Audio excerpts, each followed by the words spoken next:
EPFO का बड़ा फैसला, अब मिलेगी ईपीएस 95 पेंशन। कैंसिल चेक और बैंक पासबुक अपलोड करना अनिवार्य नहीं। कुछ पात्र मामलों के लिए चेक लीफ, सत्यापित बैंक पासबुक की छवि अपलोड करने की अनिवार्यता को हटाने के संबंध में सीपीएफसी ने कुछ सत्यापनों के आधार पर कुछ पात्र मामलों के लिए चेक लीफ प्रमाणित बैंक पासबुक की छवि को अनिवार्य रूप से अपलोड करने की आवश्यकता में छूट दी है। कर्मचारी भविष्य निधि संगठन एम्प्लॉयज प्रोविडेंट फंड ऑर्गेनाइजेशन ने पेंशनर्स के लिए बड़ी राहत दी है।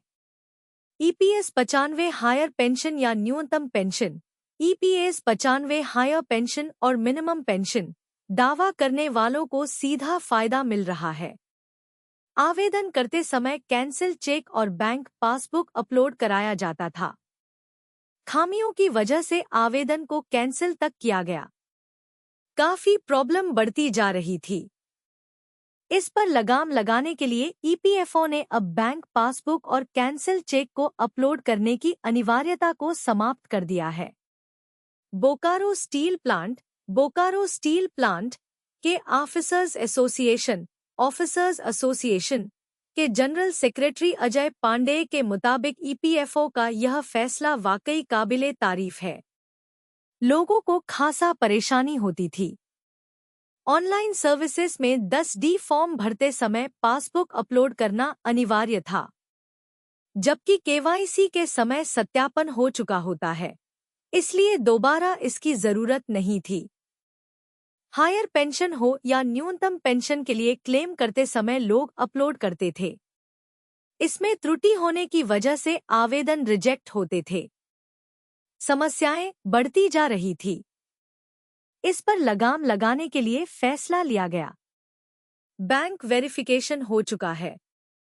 आधार बैंक से केवीआईसी हो चुका है, इसलिए अब अपलोड करने की जरूरत नहीं है। जानिए ईपीएफओ के सर्कुलर का मजमून। ऑनलाइन दाखिल किए गए दावों के शीघ्र निपटान की सुविधा प्रदान करने और ऑनलाइन दावा दाखिल करते समय चेक लीफ प्रमाणित बैंक पासबुक की छवि अपलोड न करने के कारण दावों की अस्वीकृति को कम करने की दृष्टि से यह निर्णय लिया गया है। सीएफसी ने कुछ सत्यापनों के आधार पर कुछ पात्र मामलों के लिए चेक लीफ प्रमाणित बैंक पासबुक की छवि को अनिवार्य रूप से अपलोड करने की आवश्यकता में छूट दी है। संबंधित बैंक एनपीसीआई द्वारा बैंक केवाईसी का ऑनलाइन सत्यापन, डीएससी का उपयोग करके नियोक्ता द्वारा बैंक केवाईसी का सत्यापन शामिल है। अन्य बातों के अलावा यूआईडीएआई द्वारा सत्यापित सीडेड आधार संख्या। ईपीएफओ ने यह भी कहा, जिसे पढ़िए। बैंक केवाईसी को बैंक द्वारा ऑनलाइन सत्यापित किया गया है और अन्य सत्यापनों के बीच इस मामले के लिए नियोक्ता द्वारा डिजिटल रूप से हस्ताक्षरित किया गया है और इसलिए चेक लीफ सत्यापित बैंक पासबुक की छवि अपलोड करना अनिवार्य नहीं है। यह नई छूट 9 मई 2024 को फील्ड ऑफिस एप्लीकेशन में लागू की गई है और इस पर एक ईमेल अधिसूचना 13 मई 2024 को सभी जेडो को भी भेजी गई थी।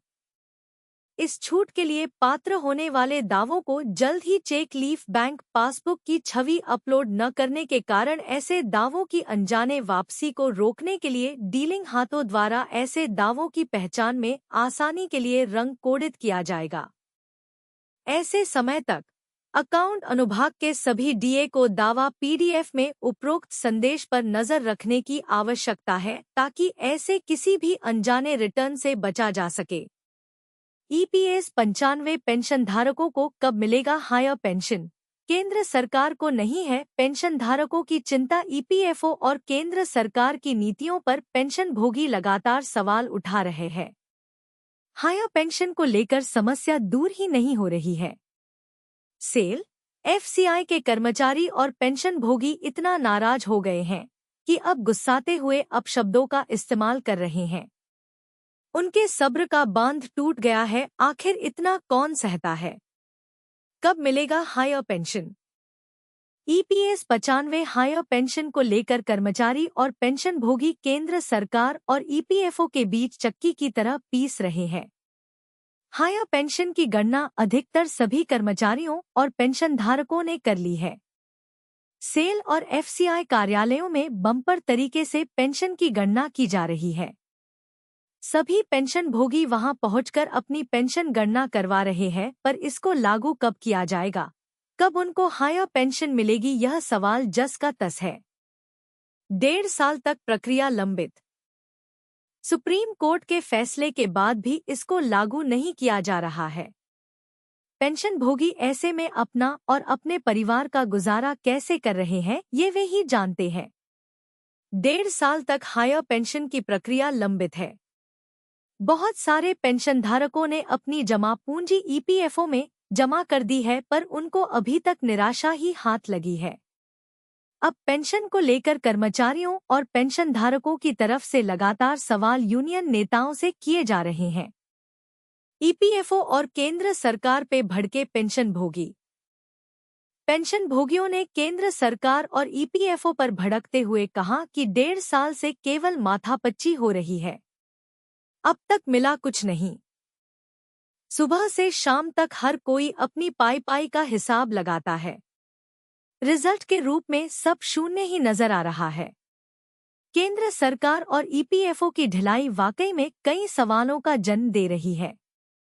सेल ने सबसे पहले अपने स्तर पर ज्वाइंट ऑप्शन फॉर्म भरवाया। इसके बाद EPFO ने इस प्रक्रिया को खारिज कर दिया। अब तक केवल यही चलता आ रहा है, वास्तविकता में कुछ भी नहीं हो रहा है।